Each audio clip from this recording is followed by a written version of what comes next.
what is the difference in terms of how you parent and get in the world of a very young child or even an infant or a toddler versus an older child?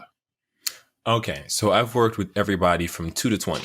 I have had clients of that entire age range, and all of them kind of operate under the same way. But when kids get older, when they start to hit adolescence and they're trying to break away from their parents and establish their own identity, it looks a little different, but the principles of it are still the same.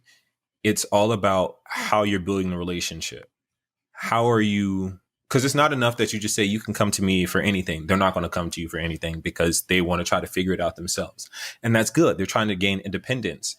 But what you really want to do is engage them in things that are outside of just bad things going on without judgment. It looks like, hey, how are you doing in school? Oh, what was your day like in math class? Oh, when I was in math, I struggled with this, that, and the third. It's letting them know that you went through similar things. You came out of it. You're giving them like, oh, you struggle with that too? Okay, well, I actually need help with such and such. Can you? Of course I can help you out. This is what I did. It's kind of that same thing. They're still inviting you into their world. When kids are shutting down and they're saying nothing, they're still inviting you into their world. They just don't have a way to articulate that.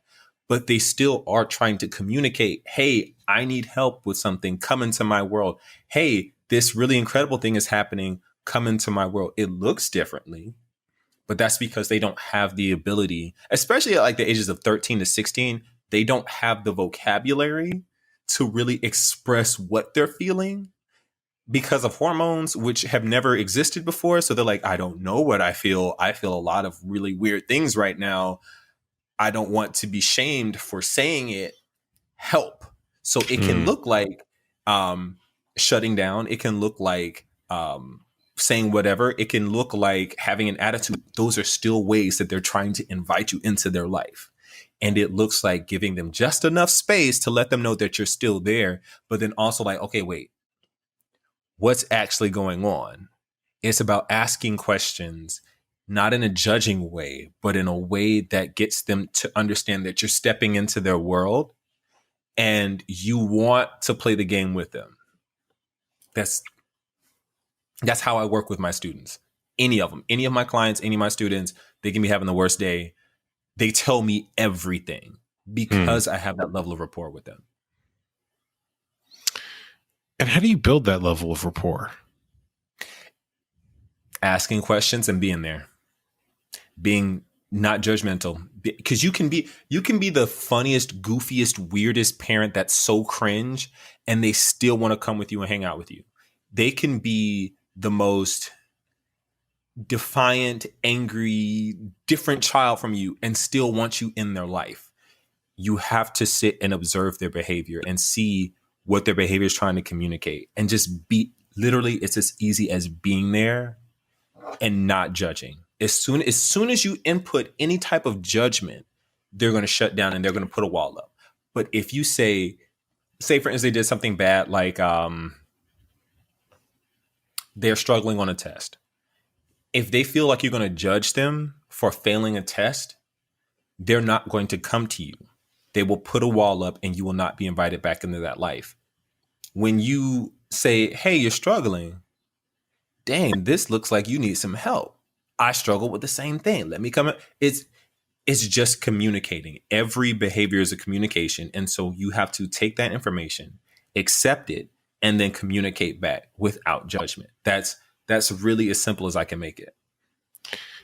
And how do we let go of that judgment? Because I know that that's something that comes up for me sometimes. My son is young enough that there's, I don't really have it at this age, but I'm also aware that there is a possibility of judgment within me and that it comes up in my adult relationships more often. So how do we let go of that judgment? Recognize, and we say this all the time, and it's so cliche, everybody makes mistakes. But we have to actually unpack what that means. Every human will make a mistake. Kids are no different. In fact, it's worse because they've never been on this planet before. They don't know the things they don't know.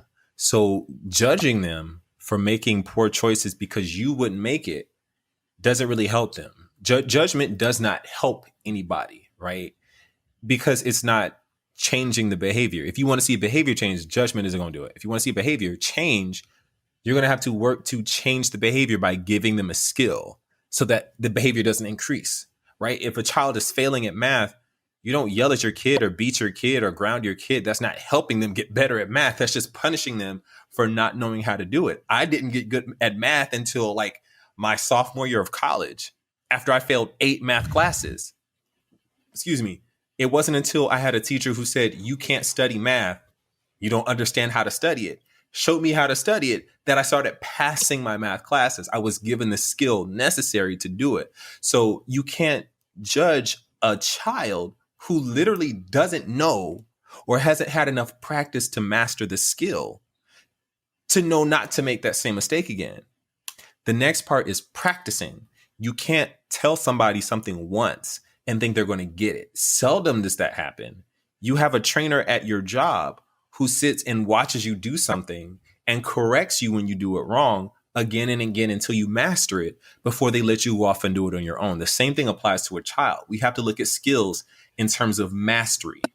Doesn't matter how many times you've explained it. If they don't master it, you've done nothing.